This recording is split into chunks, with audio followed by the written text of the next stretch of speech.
everyone, welcome to ABC Interactive English. I am Nina. And I'm Matt.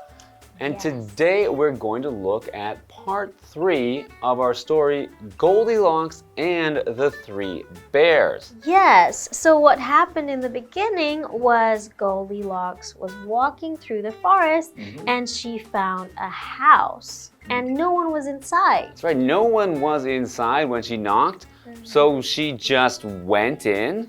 And then when she was in the house, she found 3 bowls of porridge. Yes, and the first one was too hot, the second one was too cold, and the third one was just right. Right, so after eating all that porridge, she was tired. Yeah. So she found some chairs. First one she tried was too hard. The second one was too soft, but the third one, just right. Okay, so she's getting very comfortable in this house that does not belong to her. Right, but then that third chair broke. Right. So she was even more tired. So she went to the bedroom where she found some beds. And the first one was too hard, the second too soft, and the last one just right. So now we've just learned that the bears came home. These 3 bears came home and found that their porridge had been eaten by someone. Yes, so I wonder what's going to happen next. Right, I guess we're going to find out, and I'm hoping, that part 3 is just right. So as we get to the third one, it's going to be the best one. It's going to be just right. Let's find out. Okay.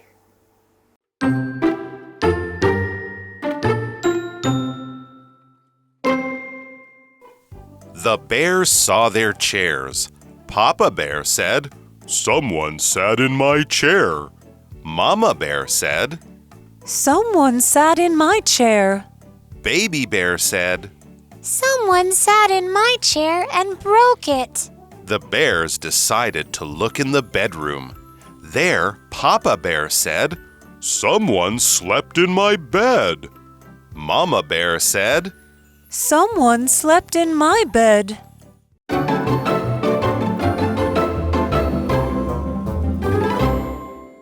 Okay, welcome back. We're going to continue with our story, Goldilocks and the 3 Bears. The bears saw their chairs. Papa Bear said, "Someone sat in my chair." Ooh, scary. Mama Bear said, "Someone sat in my chair." Baby Bear said, "Someone sat in my chair and broke it."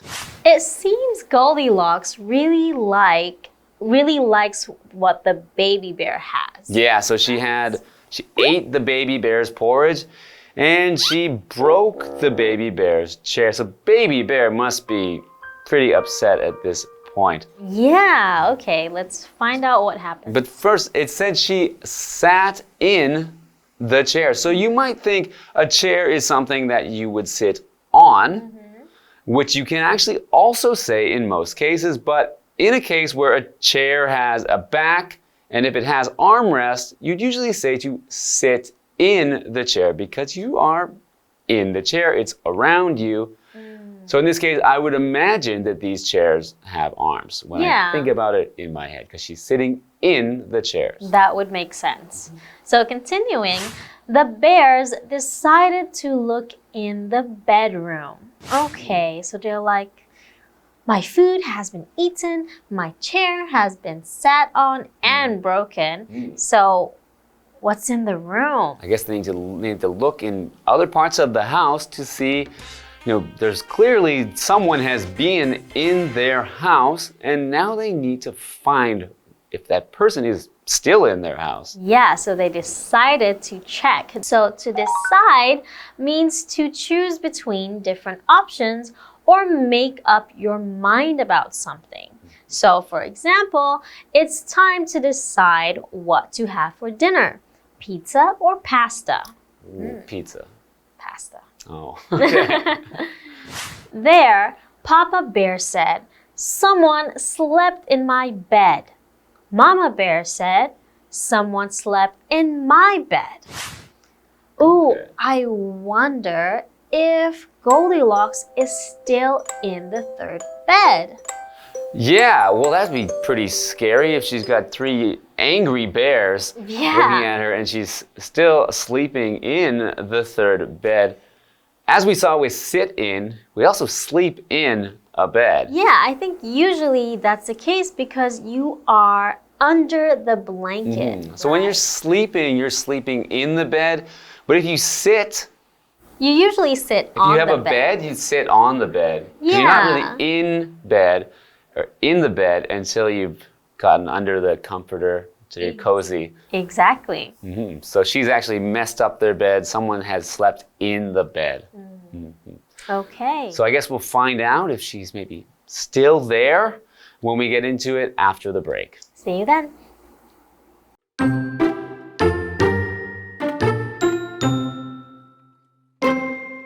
Baby Bear shouted, Someone slept in my bed, and she is still there. That woke Goldilocks up. She saw the 3 bears and screamed. Goldilocks ran out of the house and never came back.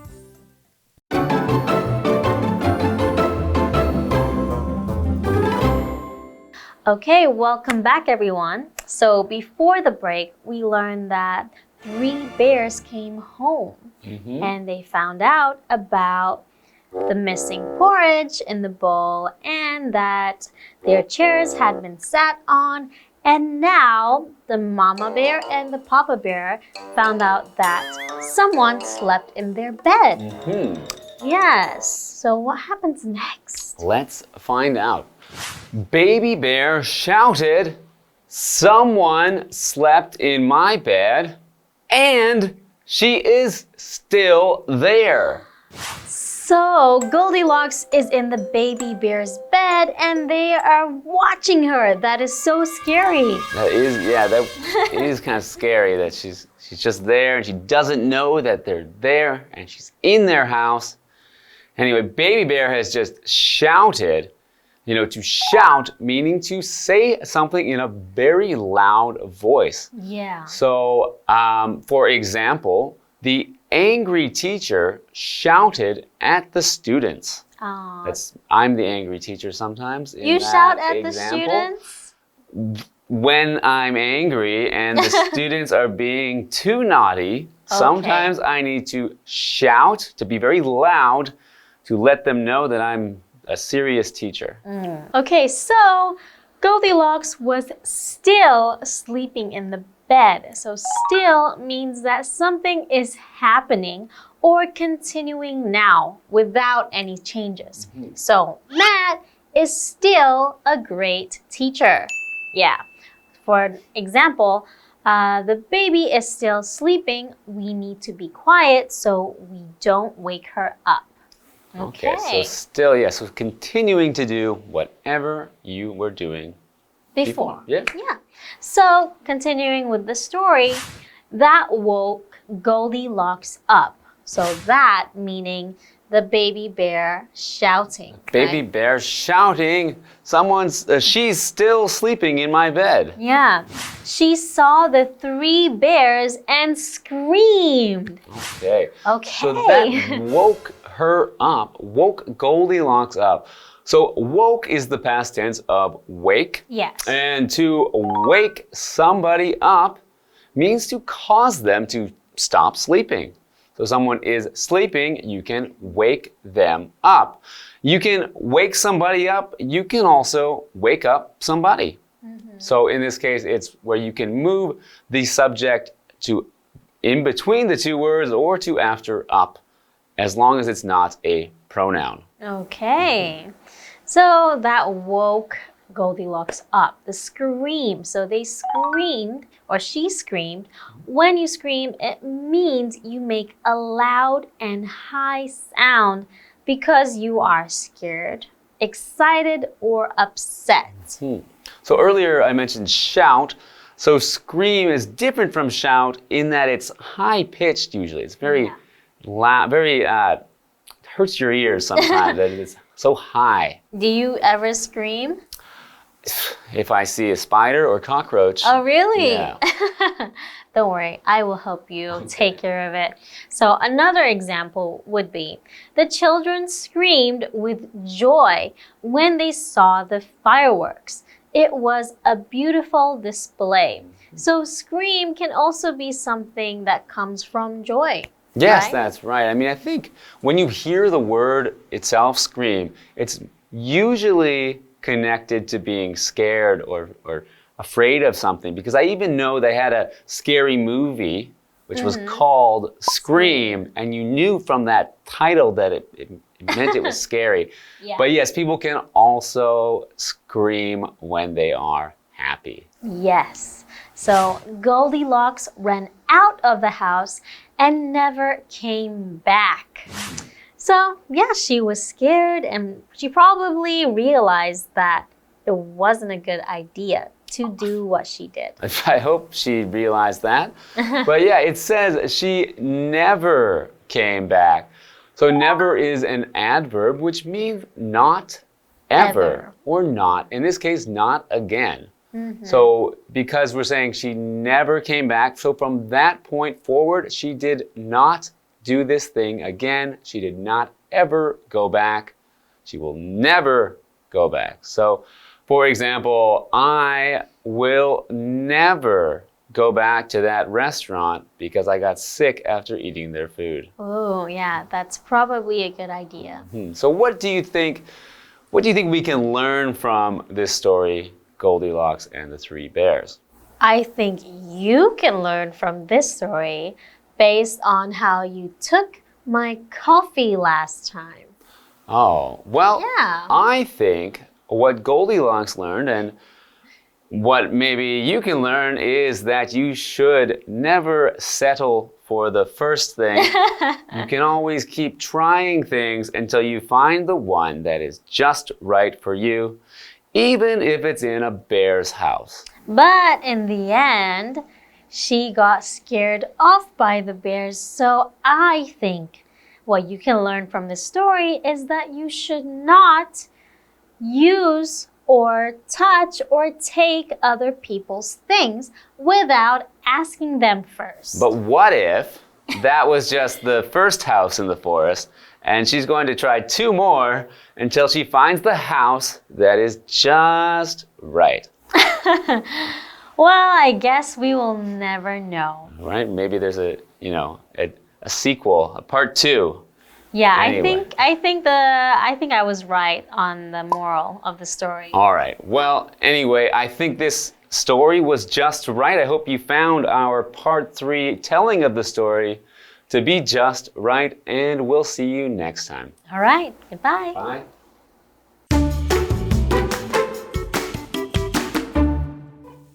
The bears saw their chairs.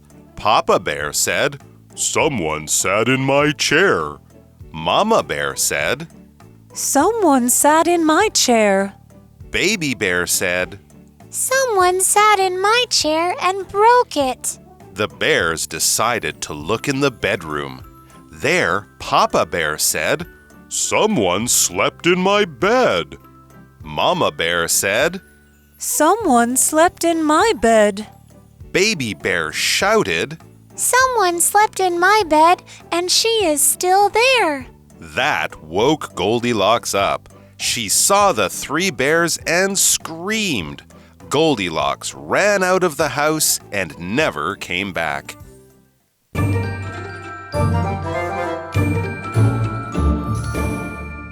Hi, I'm Tina. 我们来看这一课的重点单字。第一个 decide 动词决定。Wally decided to move to Japan. Wally 决定搬去日本。下一个单字 shout 动词大叫喊叫。When I saw the spider, I shouted in fear. 当我看到蜘蛛时，我惊恐地大叫。下一个单字 still 副词仍然依旧。Kevin still works in that factory. Kevin 仍然在那间工厂工作。下一个单字 never 副词永不从不。I will never love carrots. 永远不会爱吃红萝卜。接着我们来看重点文法。第一个 A wakes up B，A 叫醒 B。Wake 在这里是一个及物动词，表示唤醒。它的三态是 wake, woke, woken。我们来看看这个例句。John woke Mary up for breakfast. John 叫醒 Mary， 要她来吃早餐。下一个文法 out of 加上名词，离开某个地方。Out of 指的是在什么范围之外，它的后面常接地点，来表示离开某个地方。我们来看看这个例句。Amber ran out of the room in a hurry. Amber 匆匆离开了房间。最后一个文法 come back 回来。Back 是一个副词，表示回到原处，在原地的意思。我们来看看这个例句。I miss you already. Please come back soon. 我已经在想念你了，尽快回来。以上就是这一课的重点单词跟文法，我们下一课再见，拜拜。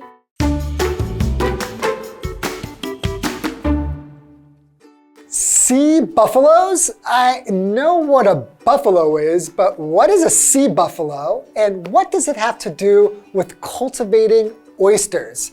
Well, today we're going to the Fangyuan Township near the western coast of Zhanghua to find out how these things are connected. So why don't we take a look?